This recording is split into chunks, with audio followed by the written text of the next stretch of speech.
I think what everybody should do is come right on up here, and then you can talk out, and everybody should be able to hear you. The speaker, when you turn it around, it starts to squeal. We can try it. Yeah, Jared Conroy. I've been visiting up here for over 20 years. My father and I used to fish out at Quail Lake. I've lived in Neenach for, I've owned property in Neenach for 15 years. I told my father, we'll retire up here. He subsequently passed away. I moved up here in 2000, started building in 99. I was approached by neighbors. As Dave said, we moved away from the city. We didn't want this to occur. John Zarowski, a member of the Oso Town Council, approached me, a neighbor, police chief of Shafter, good friend. He graded for me. Mr. Harris, who's a retired marshal, approached me because I couldn't get a phone in. And he offered to contact the phone company. Thank you. He offered to contact the phone company for me, and because he was responsible for bringing the phone lines down 138. 30 years ago, I was approached by the Knutsons on how to get around with the county, how to get around a problem by contacting the supervisor's office. Gave me the number. I started getting involved in '99 because my neighbors were involved, and we all cared. They were going to close the country store, and 18 of us went down to the county and said, hey, this is all we got locally at our end. They reasonably thought, well, okay, let's continue to allow its operation. The stories go on and on. This has come about recently. That they sent a NAP team in, and we thought we're all patriots. We're all law-abiding citizens, hardworking. I work down below for the 10 years I've lived up here full time, 11 actually. They brought the NAP team up, and they were misguided. They were misguided in that they appeared to be working to annoy property owners, run them off. We all got together, neighbors got together. The best thing that happened is they harassed Richard Skaggs, who came up here to retire.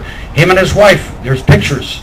I can show you the pictures. They used to have community cookouts and enjoy. They wanted to leave the coast. And because of what's going on up here, because of the personal attacks on their family, last week he said he was going to walk away because it's changed. On this board here, on 9/11, we got together to mourn the victims of 9/11. I have a letter here that Dave Jeffries sent out. Any of you are welcome to see it. He sent out on 9/11. I wasn't on the web on 9/11. Most of the people I know are veterans. We got together and mourned the loss of the victims of 9/11, the police, the fire, and the servicemen we've lost since. Mr. Jeffries chose that day to a lawyer on a town council. That's where we've gotten to. If I may, you have to move the speaker, please. Okay, thank you. This letter is available for you to see, and it's signed by Mr. Jeffries, and he even appropriately dated it. So you have a town council up here that is run by an attorney. And can I read the letter? No. Mr. Jeffries, can I read the letter, please? No. No, I didn't even start the clock for about 20 seconds. You're over. Okay. Anybody want to surrender time to me? I will. Okay, Richard, surrendering. Richard's turn. You can come back. Let him read it. You know what? Folks, can I read it? Yeah. No. No? You need to behave. Everybody gets their 3 minutes. That means other people are losing their 3 minutes. All right. You can't keep it all to yourself. Hello, my name's Andrew Anderson, and I'm a resident out here. I've been living out here my whole life, born and raised, and it's never been easy to live out here. Basically, I went to the school, Neenach School, in It was right down the street, right by Richard Sagg's house, and they closed that down, so we had to start going to Del Sur, with Bay 90th Street.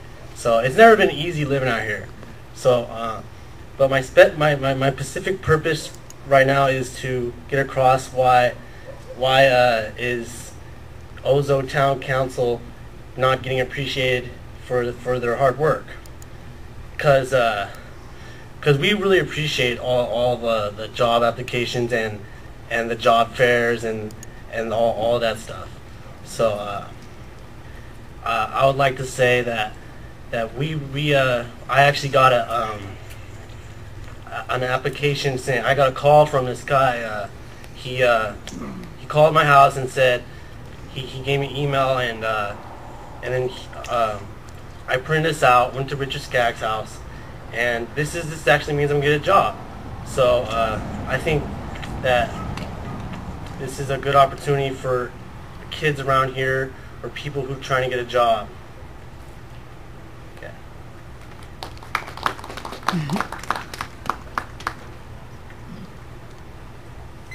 Next will be, it's either Stan Anderson or Anderson Stan. Like it's Stan Anderson. Hello, I'm Stanley Anderson. My dad's Stan Anderson. We've been living out here for I'd say about 23 years. He built his home out here.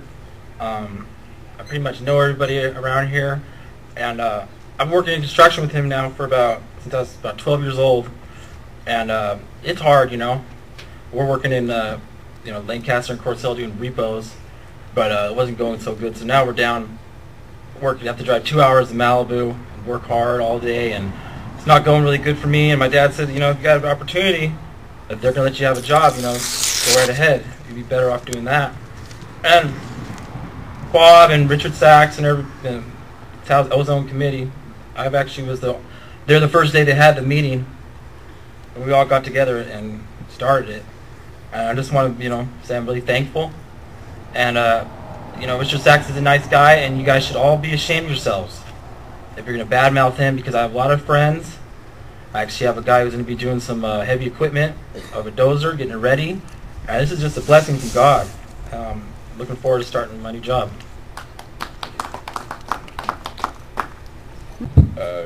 First of all, President Kerr and Town Council, thank you again for allowing me the opportunity to speak this evening. I know some of you, met some of you before, some of you I have not met, and probably some of you don't even care, but my name is Sean Ponceau, and I'm actually the new project liaison for the Element Power project here in the Antelope Valley. So I just wanted to come up and introduce myself. I will be, I am a resident here of the Antelope Valley for over about 12 years now. I am probably the first hire, at least the first official hire probably for Element Power, and I will be staffing the office in the Antelope Acres area on a regular basis on Wednesday afternoons and Wednesday evening, and then also Saturday afternoons if you want to stop by. At the same time, if I'm not available, or if you would like to meet at another time to find out more information about the Wildflower Green Energy Project, you can call me specifically, and I can meet with you at the office, or we can even go out and take a tour of the project, and I can give you some more information. So I will yield my time to questions if anybody has any questions. And There's 1 minute left for questions. Give us your number now, sir. yes, actually, that number is area code 661-886-6800. And my hours on Wednesday will be like 2 to 7, and then on Saturday at this point will be about 2 to 5. And those can change, and I can definitely be available at people's needs.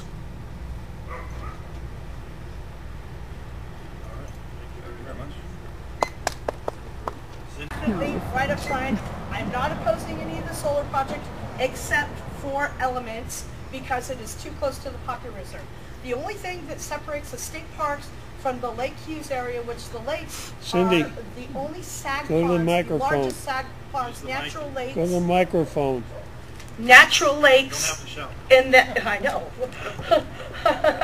I can't, it's one or the other, guys. The natural ponds, they're natural sag ponds of the lakes, and which meaning they're natural springs that come up satisfy those lakes. The only thing separating the lakes from the state parks is SEA 58 and 57. I truly believe this area needs to be preserved for tourism, for the eagles. I don't need an EIR report to know that there's eagles up here. I've lived here for 25 years. I see them all the time. I've got pictures. I just saw a bald eagle, of all things, and out of 25 years, I've never seen one. This is a thriving area. The next ERA project, I truly believe, will be killing natural pine trees. The only thing that reduces CO2s, this valley is taking a huge hit with the solar. I'm not fighting the solar. It does not kill eagles. It does not disturb people. We've been accused of putting out old information. Well, there's a new report out now as of June of this year that the wind turbine syndrome sickness thing is a real issue. The low vibrations of wind turbines affects people, period. And the bigger they are, the worse it is. It's a low frequency vibration. There's all kinds of health effects that go with it. Ask me after the meeting. I'll give you information on it. But the bottom line of the situation is I'm tired of this tit for tat with these town councils. I really don't care. I do know on both town councils' ends, we have a lot of frustrated residents that feel like their voices aren't being heard from either town council. They are looking towards our group and they are getting the information that they need, and we have been showing up in court. We've been coming up with the funds, and we've been fighting NextEra and Element, and they need to stay north of the 138.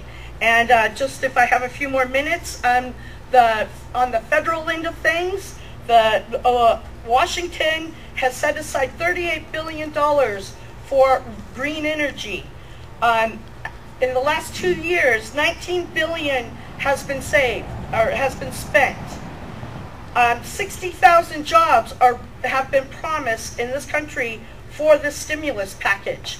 Only 3,500 have been created. Oh wait, 3,507 with the new jobs with the AV Solar One.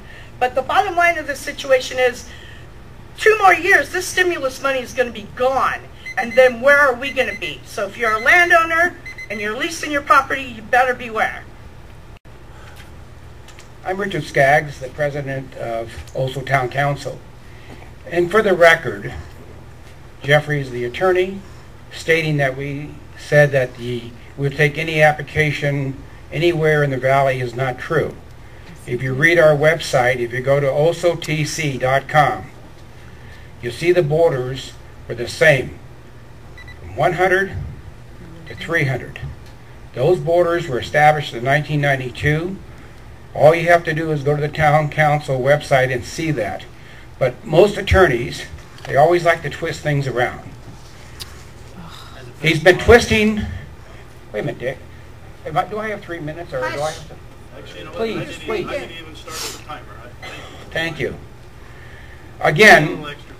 we went to the Fairmont Town Council. We went to Fairmont. We went to all the town council, including 3 Points, and said that we all have to work together as a team. We cannot have neighbor fighting neighbor. We took a vote.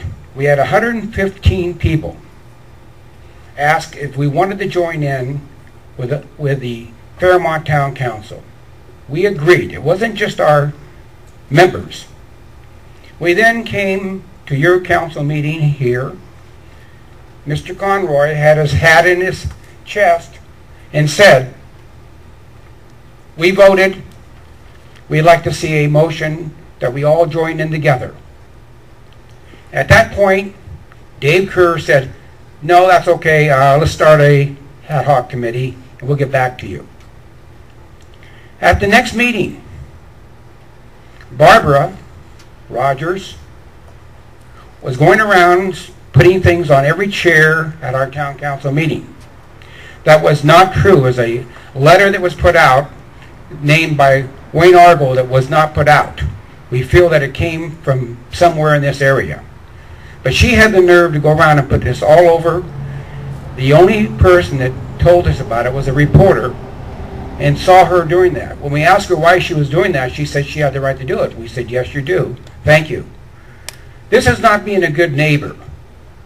The next meeting, they voted not to join in with Fairmont, but they would allow them to overlap into the area that we were able to get in 1992. They went ahead and started a campaign, writing letters, asking for me to step down, asking people to write to Norm Hinckley on that I'm not doing my job.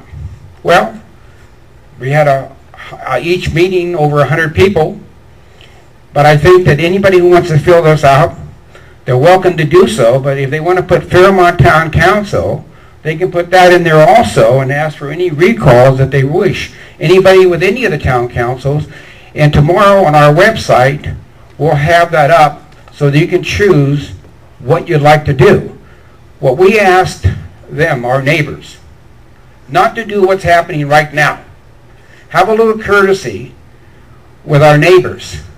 Instead of saying, shut up, when we raised our hand for point of order, because Mr. Jeffries made a claim that we said the whole valley. How ridiculous is that? Mr. Jeffries said Mr. Dave Kerr said that we attacked him at the last 2 meetings ago. Wasn't true. This is where I'm concerned, is that when somebody... Thank you, Richard. Can I have your time over there? Okay, he's got the time. Fine. Good. You want to start over again? Fine. I mean, we caught Barbara before she was able to hand anything out. Dave was back there with Jeffries thinking it was a great idea doing this. And this is what we're talking about. This has to come to a stop. When you have 115 people at a meeting, and the next meeting 100, and these people are concerned about us acting like a bunch of kids, that's when it has to come to a stop. We came in here saying, let's join together. No strings attached. No strings attached. That when we have elections, whoever would like to run in that area, they can run. They said, well, you have too many people. We don't want you over here. I mean, again, they thought they could control this whole valley and leave the folks out that's over 2,000 people versus 47 to 50 people. It's not right. It's got to come to a stop, and especially when they involved my family. They said I was stealing money, that I was doing this. The whole town council was taking money, doing all this. There was letters going out. We were getting phone calls threatening my family, telling me to move because people were putting out false information. And I guarantee you, when we find out who done this, I will prosecute. My wife was so upset when we got these letters. And Jeffries wrote a letter threatening us as an attorney. Well, I'm not afraid of Jeffries. He thinks he's an attorney that can come in here and threaten everybody in this valley. And enough is enough. We have to stop this now. When you start accusing me of stealing money and after my wife and make calls for us to leave this valley, that's enough. I won't put up with it, and I'm not afraid of you.